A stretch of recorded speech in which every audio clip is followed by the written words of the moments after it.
May kasambahay po ako na pinalayas ko dahil nahuli ko na nagnanakaw ng pera sa amin, no?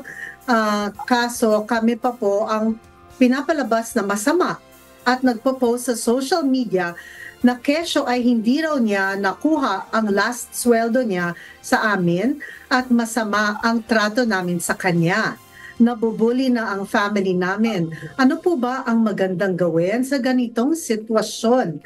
Ayan po from Wendell, Attorney Jennifer Holichua.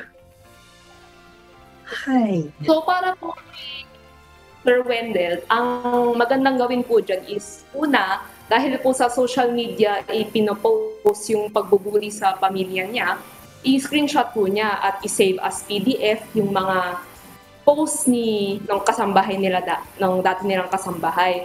Dahil po may chance na burahin po ito ng dati nilang kasambahay at mawalan sila ng ebidensya doon sa mga post na ginawa ng kasambahay niya na sinasabing hindi siya binayaran ng huling sweldo niya at masama ang trato sa kanila.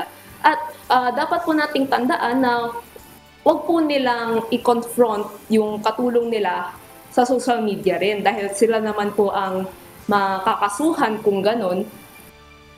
Dapat po dumaan sila sa legal na process, which is dapat kunin nila yung mga ebidensya at pagkatapos nun, i-report nila sa barangay kung nakatira pa po sa same barangay si kasambahay at itong pamilya nung nag-employ dun sa kasambahay na yon. Tapos dadaan po sila sa barangay conciliation.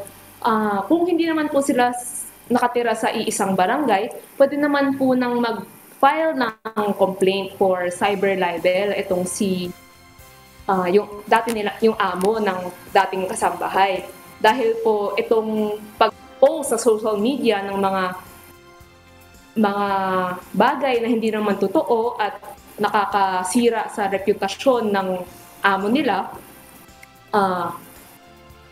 magiging liable po itong si kasambahay ngayon sa cyber libel under our revised penal code. So, yun po ang mga dapat pwedeng gawin nung amo na itong kasambahay na pinaalis nila.